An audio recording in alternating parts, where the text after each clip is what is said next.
ლიზა, ჩვენ ვესაუბრეთ იმ პოლიტიკოსთა ნაწილს და სამოქალაქო აქტივისტებს, რომლებიც სწორედ რუსთაველის გამზირზე სხვადასხვა დღეს საპროტესტო აქციების დროს გახდნენ ძალადობის ობიექტი სპეცრაზმელების მხრიდან.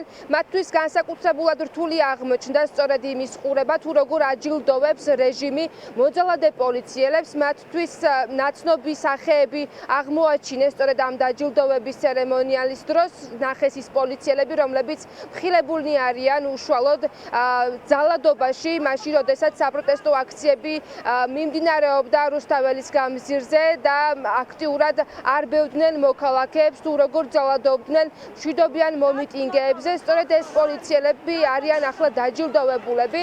უნდა აღინიშნოს, რომ შაბათის გამომძიებელმა ჟურნალისტებმა გაშიფრეს ის პოლიციელები, მათი ვინაობა, ვინც დააჯილდოვეს ამ ცერემონიალზე.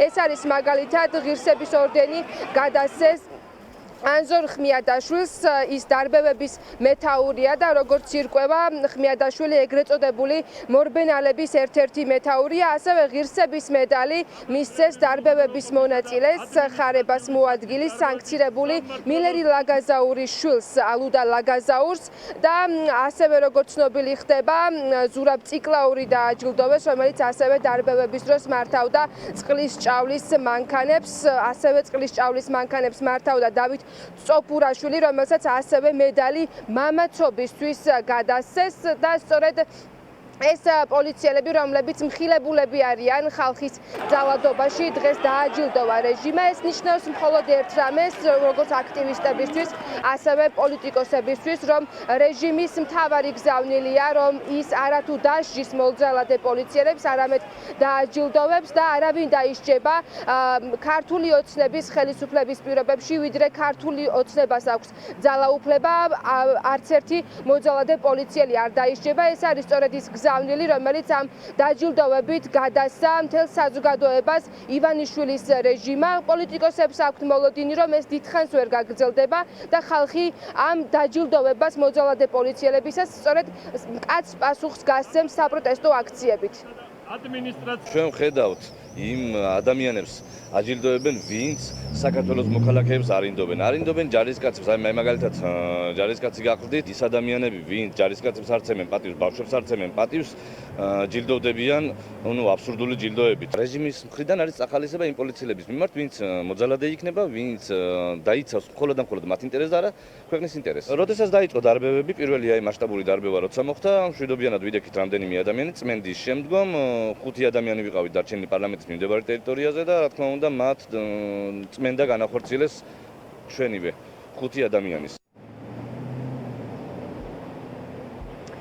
სამოქალაქო აქტივისტთა ნაწილი თვლის, რომ ქართული ოცნების მხრიდან, რეჟიმის მხრიდან დაჯილდოვება ძალადობაში მხილებული პოლიციელების არის გზავნილი მოქალაქეების მიმართ, რომ სამართალი ამ ქვეყანაში ქართული ოცნების პირობებში არ არსებობს, მიუხედავად იმისა, რომ არაერთი ვიდეო ჩანაწერი არსებობს, თუ როგორ ძალადობენ მოქალაქეებზე სპეცრაზმელები, ხარებას რაზმის წევრები. მიუხედავად ამისა, არც ერთი პოლიციელი ამ დრომდე არ არის დასჯილი, არც ერთი პოლიციის მიმართ არ არის დაწყებული მოკვლევა, მათ შორის არაერთმა მოქალაქემ მიმართა საგამოძიებო ორგანოებს ამასთან დაკავშირებით. პოლიტიკოსები მიიჩნევენ, რომ სწორედ ქართული ოცნების ხელისუფლების პირობებში ვერ მოხერხდება, რომ გამოიკვლიონ ის გადაცდომები, რომელიც სხვადასხვა საპროტესტო აქციების დროს დაფიქსირდა სპეცრაზმელების მხრიდან. მათ შორის უნდა აღინიშნოს, რომ არაერთი საგამოძიებო რეპორტაჟი მიეძღვნა, როდესაც სანომრე ნიშნები მაგალითად არ ჰქონდათ სპეცრაზმელებს, რომ ამოეცნოთ თუ რომელი სპეცრაზმელი ძალადობდა მოქალაქეების მიმართ და ყველა პირობა შეუქმნეს, სათათბურე პირობები შეუქმნეს სპეცრაზმელებს იმისთვის, რომ მოქალაქეებზე ეძალადათ და შესაბამისად მათივე თქმით სწორედ ეს არის ის პირობები, რომელიც მისცეს სპეცრაზმელებს, სანაცვლოდ ისინი არ დაისჯებიან და მოქალაქეებზე იძალადებენ. ეს სათათბურე პირობები შეუქმნეს მოძალადე პოლიციელებს და მათ აქვთ გარანტიები, რომ ისინი პასუხს არ აგებენ. ეს არის ის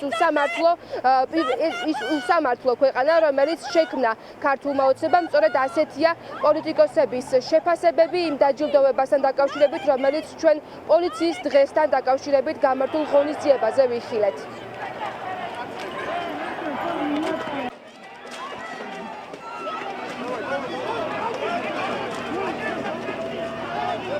ეს იმას ნიშნავს, რომ რეჟიმისთვის არის მხოლოდ და მხოლოდ თავარი ის, რომ ადამიანები იყვნენ მათი ერთგულები, ის ადამიანები, ვინც არბევდნენ მოქალაქეებს, მომიტინგეებს, ვინც ადამიანის უფლებებს სასტიკად არღვევდნენ, ძალიან მალე ქართული ოცნების წასვლასთან ერთად საქართველო დაიბრუნებს თავის პოლიციას.